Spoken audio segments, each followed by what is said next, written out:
आजकल छोटे और बड़े सभी सोशल मीडिया पे छा रहे हैं। हर सोशल मीडिया के प्लेटफॉर्म पे अपना अकाउंट बना रहे हैं और बहुत सारे फॉलोअर्स हैं, बहुत सारे व्यूज़ हैं, बहुत सारे फ्रेंड्स हैं। फिर भी न जाने क्यों अकेलापन सता रहा है। बच्चे भी स्वयं को अकेला महसूस करते हैं, बड़े भी करते हैं। इस अकेलेपन का ही आगे चल के कहीं डिप्रेशन में परिवर्तन हो जाता है। और दुर्भाग्य की बात यह है कि कभी कभी यही रास्ता आत्महत्या की तरफ बच्चों को, बड़ों को ले जाता है। तो ये अकेलापन उतना भयावह क्यों बन जाता है? कैसे निपटे इससे? यही है आज का विषय।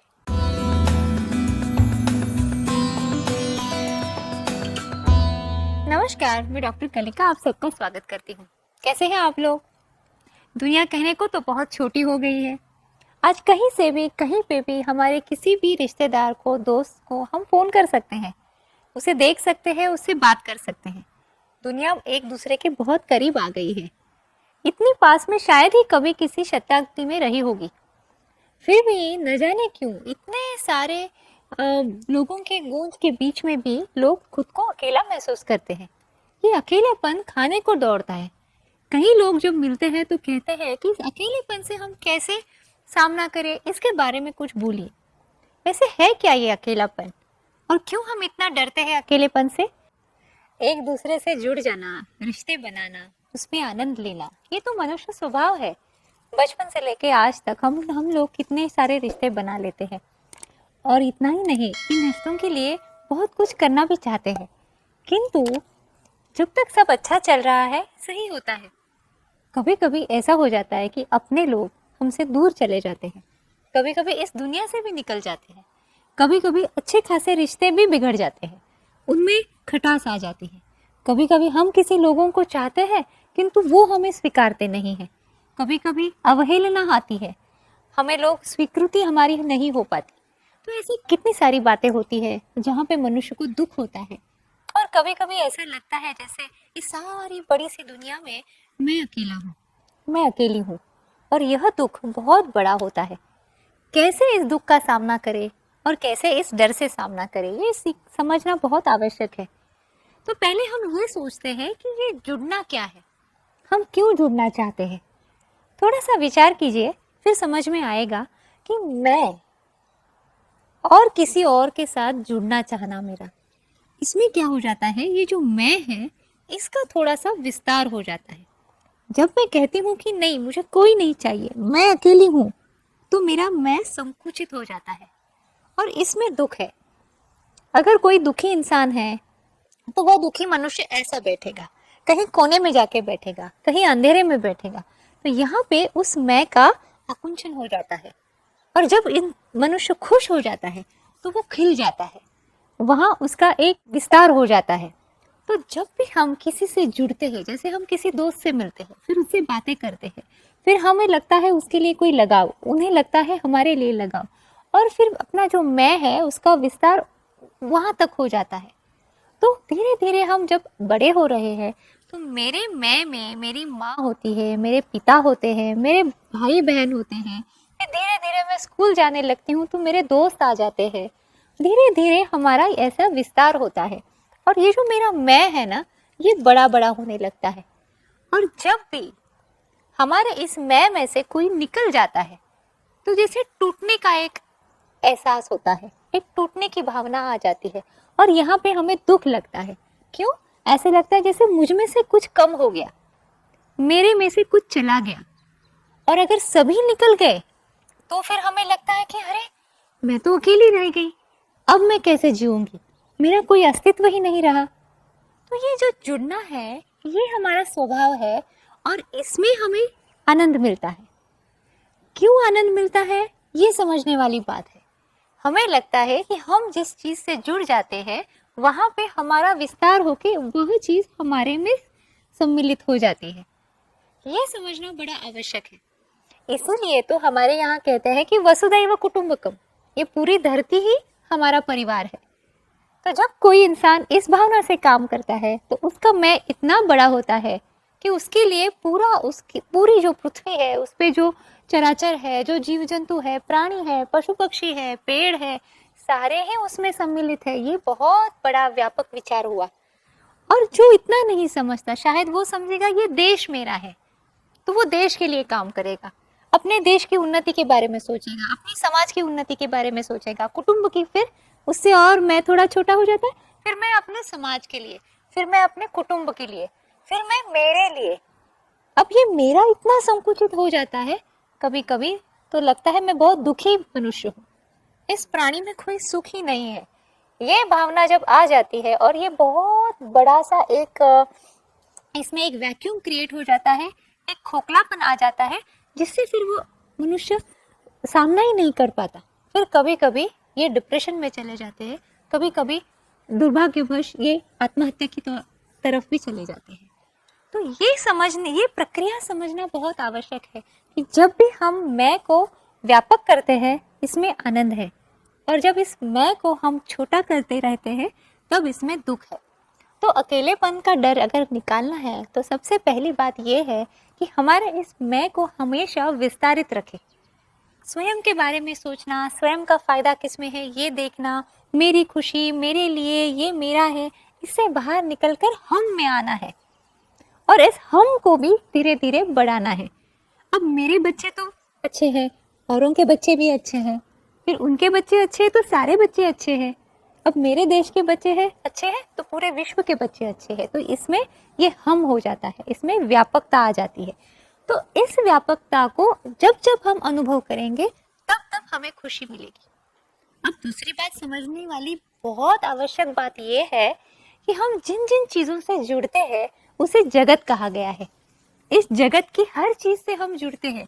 मनुष्य का मन बड़ा ही मज़ेदार होता है, जिसमें वह अपने गाड़ी से भी जुड़ जाता है, अपने घर से जुड़ जाता है, अपने बगीचे में लगे हुए पौधे से जुड़ जाता है।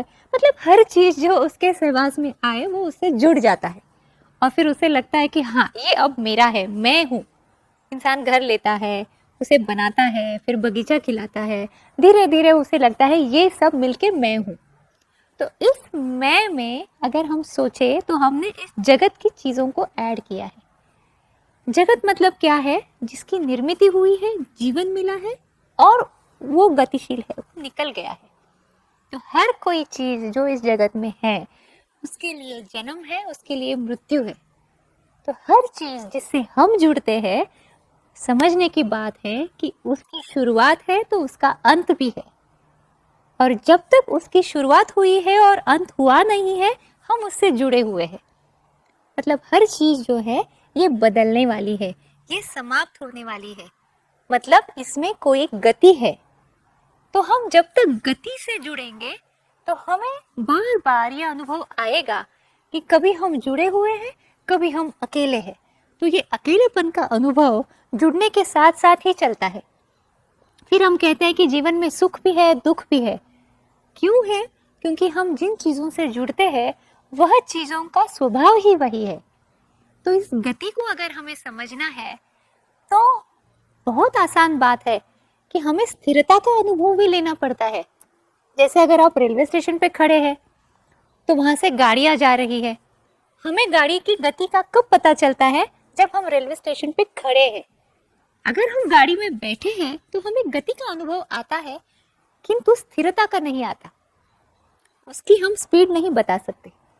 इसीलिए बाहर आके अगर हम गाड़ियाँ आते जाते देखते हैं तो उस गति को समझना आसान हो जाता है। जैसे नदी के तट पे अगर खड़े हैं तो पानी का बहाव समझ में आता है, किस दिशा से आया है, कहाँ जा रहा है, किस गति से जा रहा है।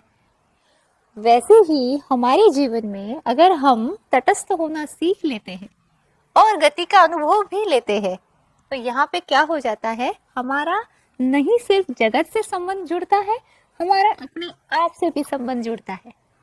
और यही है एक महत्वपूर्ण मुद्दा जो अकेलेपन से लड़ने के लिए हमारे हाथ में आता है। तो ये क्या है स्वयं से जुड़ना, ये क्या है स्वयं से दोस्ती करना, ये समझना अनिवार्य है। ये समझना बहुत आवश्यक है कि अगर हमें किसी से मैत्री करनी है, किसी से दोस्ती करनी है, तो पहले हमें उसका परिचय होना आवश्यक है। उसके बाद उसके साथ थोड़ा समय बिताना आवश्यक है। तो क्या हम स्वयं से अगर दोस्ती करना चाहते हैं तो क्या हमें अपनी कंपनी अच्छी लगती है? क्या हम अपने साथ खुश रह पाते हैं? सोचिए, अगर हम अपने साथ ही नहीं खुश रह पाते तो हम ये कैसी अपेक्षा कर सकते हैं कि लोगों को हमारे साथ अच्छा लगे। तो इसीलिए आवश्यक बन जाता है कि हम पहले स्वयं के साथ खुश रहना सीखें, तभी हम दूसरों को भी खुशी दे पाएंगे। तो इसीलिए स्वयं के साथ थोड़ा समय बिताना पड़ेगा। आजकल क्या हो रहा है, थोड़ा सा ही समय क्यों ना मिले, हम झट से मोबाइल निकल आता है और हम मोबाइल पे देखते हैं व्हाट्सएप पे क्या हुआ है, फेसबुक पे क्या हुआ है। तो हमें क्या हो रहा है, स्वयं के साथ समय ही नहीं मिल रहा। तो ये हमें निश्चय करके दिन में थोड़ा समय स्वयं के लिए निकालना होगा और अपने साथ रहने की आदत डालनी पड़ेगी। अब इसमें कोई कहेगा कि ये तो बड़ा बोरिंग है, तो सोचिए अगर हम अपने लिए बोरिंग है तो लोगों के लिए क्या हो जाएंगे। तो इसीलिए स्वयं का निरीक्षण करने की भी आदत डालनी पड़ती है कि मैं कैसी विचार करती हूँ, करता हूँ, मेरी भावनाएं कैसी होती है। जब मुझे गुस्सा आता है तो क्या होता है, जब मुझे किसी के लिए प्यार आता है तो मेरे मन में क्या होता है।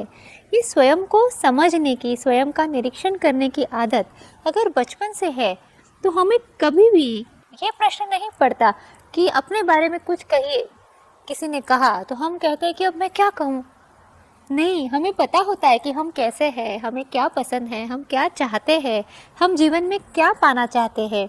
ये सारा जो संवाद है, क्योंकि मैत्री का, दोस्ती का अगला पड़ाव है संवाद, तो हमारे हमसे संवाद होना बहुत ही आवश्यक है।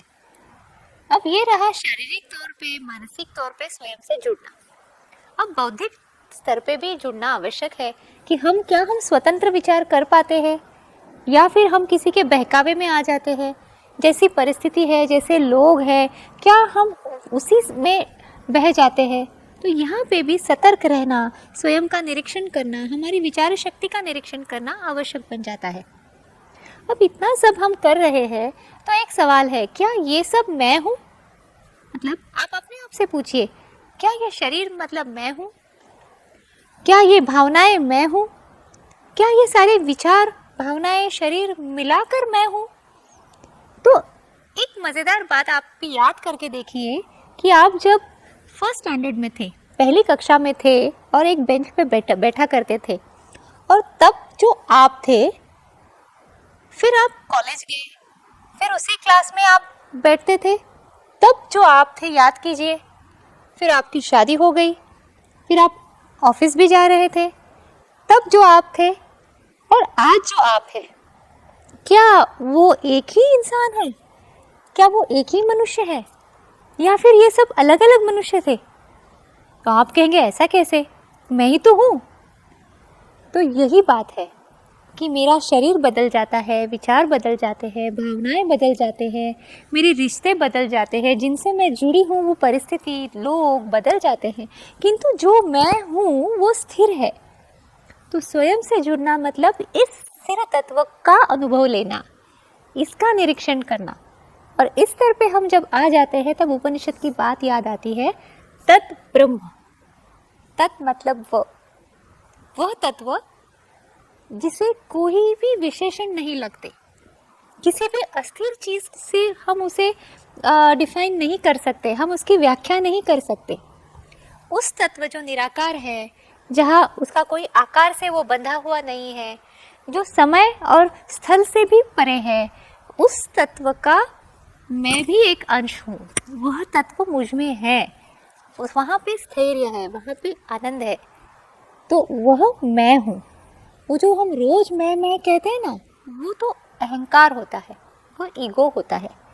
अर्थात ईगो अलग है, अहंकार का संस्कृत अर्थ भी अलग है, किंतु वहाँ पे हम सीमित समझते हैं स्वयं को। जब मैं अहंकार होता है, गलत अर्थ से नहीं, सही अर्थ से भी जो अहंकार होता है उसमें भी सीमितता है।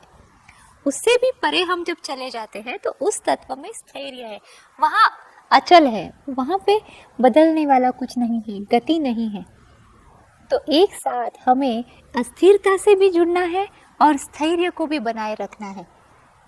तब आप कहेंगे ये सब करने की क्या ज़रूरत है, इससे अच्छा है तो लोग मेरे साथ हैं, मैं उनके साथ हूँ, मैं इतने बड़े बड़े काम कर रहा हूँ, मैं इतने लोगों से जुड़ रही हूँ, मेरा इतना सोशलाइजेशन है, ये सब काफ़ी है, इस तत्व से जुड़ने का क्या फ़ायदा?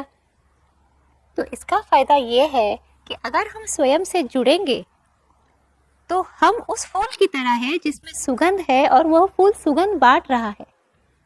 हम वैसे नहीं हैं जो मांग रहे हैं, खुशी मांग रहे हैं, आनंद मांग रहे हैं। हम दूसरों पे अवलंबन है, परावलंबी है। हम स्वावलंबी बन जाते हैं, आत्मनिर्भर बन जाते हैं। अगर लोग हमारे साथ हैं तब भी हम खुश हैं, अगर लोग हमारे साथ नहीं हैं तब भी हम खुश हैं। अगर परिस्थिति हमारे अनुकूल है तब भी हम खुश हैं, परिस्थिति हमसे प्रतिकूल है तब भी हम खुश हैं। तो इस आत्मनिर्भरता की तरफ अगर जाना है तो अकेलेपन हमें नहीं सताता। हम अपने साथ अपने आप खुश रहना सीख लेते हैं, आनंद का अनुभव लेना सीख लेते हैं। यही है सक्षमता। तो अकेलेपन का जो 100% अगर हमें उपाय ढूंढना है तो वो इस स्तर पे ढूंढना पड़ता है। और अगर सामान्य स्तर पे रोजमर्रा के जीवन में अगर ढूंढना है तो स्वयं को जितना हो सके व्यापक कीजिए, बड़े बड़े कामों में, उद्दिष्टों में जुड़ जाइए और स्वार्थ के परे जाने का प्रयत्न कीजिए। यही है हमारा उपनिषदों का तत्वज्ञान भी, हमारे दर्शन भी यही कहते हैं। और कहीं ना कहीं आनंदी जीवन में यही मार्गदर्शक बन जाते हैं। अगर आपको पसंद है तो लाइक कीजिए, शेयर कीजिए, सब्सक्राइब कीजिए। फिर मिलते हैं, खुश रहिए।